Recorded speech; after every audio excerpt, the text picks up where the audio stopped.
Welcome to my channel power of sculpting. तो friends, कैसे हैं आप लोग? और एनालिसिस पूरा हो गया होगा। कल कैसा रहेगा मार्केट, इसके बारे में कुछ डिस्कस करते हैं। और डेफिनेटली कल एक ब्लास्ट के लिए तैयार रहें। बहुत अच्छे मोमेंटम के साथ कल हो सकता है कि हम 52,000 को क्रॉस करें। और आप यहाँ पे देख पा रहे हैं 52,000 का जो लेवल है वो एक रेजिस्टेंस का लेवल है। आप यहाँ देख पा रहे हैं कई बार यहाँ से रीटेस्ट मिला है, जो मैंने कल के दिन में भी जब डिस्कस कर रहे थे तो आपको बताया था। ये पूरा का पूरा जोन 52,000 पे ही आके हम लोग फंसे थे यहाँ पे। और कल के दिन में भी 52,000 पे ही आके नीचे की तरफ हमने क्लोजिंग दी है। तो डेफिनेटली कल अगर हम 52,000 से ऊपर या फिर 51,900 के आसपास ओपन होके और 52,000 को ब्रीच करते हैं तो डेफिनेटली अब हम फिर एक जो है बुलिश टेरिटरी में एंट्री करेंगे।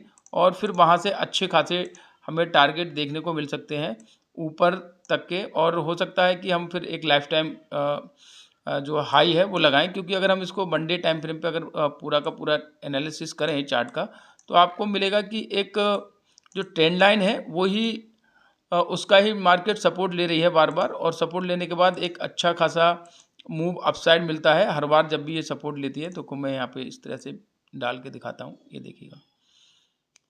ठीक है, समथिंग यही है। यहाँ से जब भी इस तरह का चीज़ें रही हैं तो एक रिटेस्ट आता है अच्छा खासा। मार्केट जब भी इस जोन में आई है, आप देख पा रहे हैं पहले ऊपर फिर इस तरह से काफ़ी लंबे समय से इस जोन में जाके फिर यहाँ रिटेस्ट हो रहा है। फिर एक चांस है कि आपको एक बड़ा ब्लास्ट यहाँ पे देखने को मिले।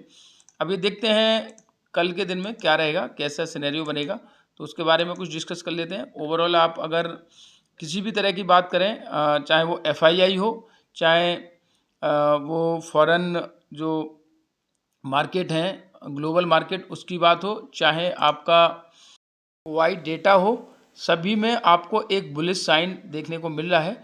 और डेफिनेटली कल के लेवल्स अगर ब्रीच होते हैं तो बहुत अच्छे लेवल्स पे हम कल देखने को मिलेगा मार्केट।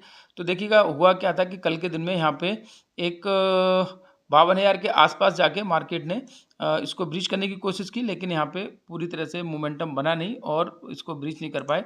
और जो लेवल मैंने कल के दिन में आपको बताए थे 51,670 660 के, ये लेवल्स को अगर नीचे की तरफ ब्रीच करती है कल के दिन में मार्केट, तब हम कहीं सोचेंगे कि एक बियरिश साइन है। और फिर हम 51,400 तक के लेवल के लिए एक डाउन साइड ट्रेड के लिए तैयारी में रहेंगे। और मार्केट यहाँ कहीं फ्लैट ओपन होती है जैसे कल के दिन में हुई थी फ्राइडे को, वहाँ से अपसाइड निकलती है तो एक रीटेस्ट आएगा 52,000 का, उसके बाद अपसाइड जाती है तो बहुत अच्छा रहेगा। क्योंकि रीटेस्ट आने के बाद ही जो प्राइस में मोमेंटम बनता है उसमें काफ़ी अच्छे हमें टारगेट मिल जाते हैं, रदर देन अगर बहुत फास्ट मोमेंटम के साथ यहाँ पे एक बहुत बड़ी कैंडल एक बने फिर उसके बाद मार्केट में प्रॉफिट बुकिंग आए या फिर मार्केट सेलिंग में जाए। उससे अच्छा है कि फ्लैट ओपनिंग हो, फ्लैट ओपनिंग होने के बाद इसको ब्रीच करें, एक रीटेस्ट आए, फिर उसके बाद हम निकलें। डेफिनेटली अच्छे खासे मोमेंटम हमें कल के दिन में देखने को मिल सकते हैं।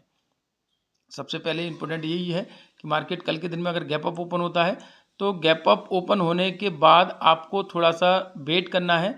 मोस्ट प्रोबेबिलिटी रहेगी कि आप यहाँ से यहाँ तक की जो रैली आप देख पा रहे हैं, इस रैली के बाद और गैप अप ओपन होने के बाद एक आपको प्रॉफिट बुकिंग के चलते बहुत शार्प कैंडल पहले कुछ मिनट की एकदम से डाउन साइड दिखाई दे, जिसमें आपको स्टॉप लॉस हिट हो सकता है अगर आप बाइंग साइड जाते हैं।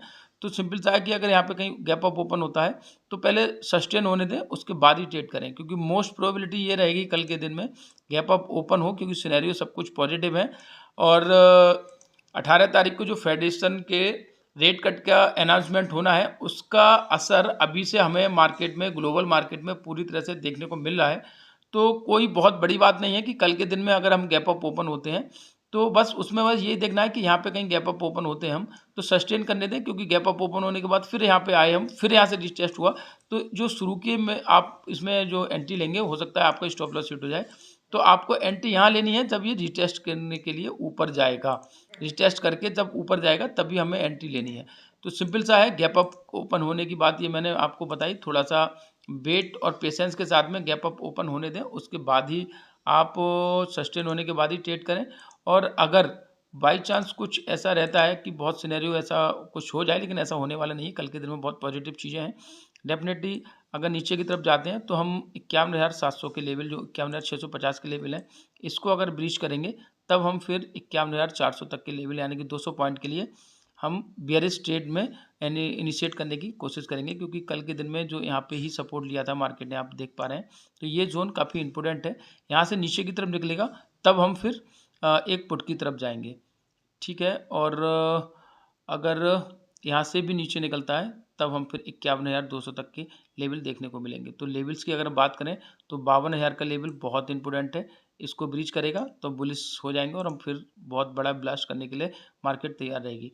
अगर नीचे की तरफ जाता है तो 51,700 को नीचे की तरफ जाएगा, जैसे ही हम उसमें एक बेरिश ट्रेड करने की कोशिश करेंगे। दो चीज़ें हो गई और अभी हम चलते हैं थोड़ा सा निफ्टी को देखते हैं। तो निफ्टी एक पूरी तरह से रेंज में फंसी हुई है। जब तक इस रेंज ब्रेकआउट नहीं मिलता है हमें कोई भी ट्रेड एक इनिशिएट नहीं करना है, क्योंकि 25,000 से ऊपर जब भी है निफ्टी ठीक ही है, लेकिन 25,400 के लेवल जो है एक इम्पोर्टेंट रेजिस्टेंस के तौर पे यहाँ पे इस तरह से देख सकते हैं ये, ठीक है। 25,400 के लेवल एक इम्पोर्टेंट रेजिस्टेंस के तौर पे यहाँ पे कल के दिन में काम करेगा। तो डेफिनेटली ओपन होने के बाद इसको ब्रीच करे या फिर गैप अप ओपन हो और एक रिटेस्ट आए फिर ऊपर निकले तो डेफिनेटली अच्छे खासे टारगेट यहाँ पे हमें देखने को मिल सकते हैं। और हम ओवरऑल सेंटीमेंट की बात करें तो वहाँ देख के चलते हैं, हम आपको दिखाते हैं हो क्या रहा है पूरा ओवरऑल। तो देखिएगा फ्राइडे को 13 तारीख को 2,364 करोड़ की FII की जो है काफ़ी बड़ी बाइंग यहाँ पे हुई है, ठीक है। फिर उसके बाद अगर आप देखें OI देखें तो OI में बहुत ज़्यादा पुट राइटिंग है, कॉल राइटिंग बहुत कम है। ज़बरदस्त पुट राइटिंग है, हर लेवल पे पुट राइटिंग है। तो बहुत सारे जो पुट राइटर हैं अभी भी पुट राइटिंग पूरी तरह से यहाँ पे बनी हुई है। तो आप ये एक दूसरा सेंटीमेंट ये देख पा रहे हैं। तीसरा अगर आप ग्लोबल जो मार्केट है उस पे थोड़ा सिनेरियो रखें तो डेफिनेटली जो रेट कट का अनाउंसमेंट होने वाला है उसके चलते मार्केट ये जो आप देख पा रहे हैं अमेरिकन मार्केट में काफ़ी ग्रीनरी है। सभी जो क्लोज हुए हैं अच्छे खासे वो ग्रीन लेवल पे ही क्लोज हुए हैं। तो डेफिनेटली कल के दिन में भी अगर इस तरह की चीज़ें यहाँ पॉजिटिव रहती हैं तो हमें कल एक बहुत बड़ा पुश गैप अप ओपन होने में मिलेगा। तो इस चीज़ को ध्यान में रखते हुए ही हमें कल का ट्रेड इनिशिएट करना है, चाहे वो निफ्टी हो चाहे वो बैंक निफ्टी हो, दोनों में ही एक बुलिश ट्रेंड का हमें यहाँ पे चीज़ें देखने को मिल सकती हैं। मेरा कहने का बस यही वो रहेगा कि आप थोड़ा सा मार्केट को पहले सस्टेन होने दें उसके बाद ही ट्रेड करें, क्योंकि बहुत अर्ली आपने अगर कोई भी ट्रेड इनिशिएट किया है तो मोस्ट प्रोबेबिलिटी ये रहती है कि आप थोड़ा सा भी मार्केट में एक रिटेस्ट आया या फिर थोड़ी सी भी वीकनेस आपको मिली तो डेफिनेटली स्टॉप लॉस हिट होगा। तो स्टॉप लॉस हिट ना हो उसके लिए हमें बस यही है कि थोड़ा सा पेशेंस के साथ ट्रेड करें, क्योंकि अगर मार्केट का पैटर्न बुलिश हो गया ना, एक बार 52,000 को लेवल को ब्रीच कर दिया जो साइकोलॉजिकल नंबर है, बहुत स्ट्रॉन्ग नंबर है, इतनी जल्दी इसको ब्रीच करना थोड़ा सा टफ भी हो सकता है। तो डेफिनेटली अगर इसको ब्रीच कर दिया तो बहुत बड़े यहाँ पे हमें टारगेट कल के दिन में देखने को मिल सकते हैं। तो ओवरऑल मैंने आपको सभी सेंटीमेंट सभी सिनेरियो दिखा दिए हैं, चाहे वो ग्लोबल मार्केट हो, चाहे वो आपका OI डेटा हो और चाहे वो FII की बाइंग हो। तो ओवरऑल सभी सिनेरियो पॉजिटिव हैं। कल के लिए एक बड़े धमाके के साथ हम मिलते हैं 9 बजे लाइव करेंगे। हम लोग लाइव में ज़रूर पार्टिसिपेट करें, वहाँ आपको बहुत अच्छे से गाइड किया जाएगा कि किस तरह का ट्रेड हमें कहाँ पे इनिशिएट करना है। तो तब तक के लिए जुड़े रहें मेरे चैनल से, लाइक शेयर सब्सक्राइब करें मेरे चैनल को। आपका बहुत बहुत धन्यवाद। कल मिलते हैं लाइव में, ज़रूर पार्टिसिपेट करें। Thank you.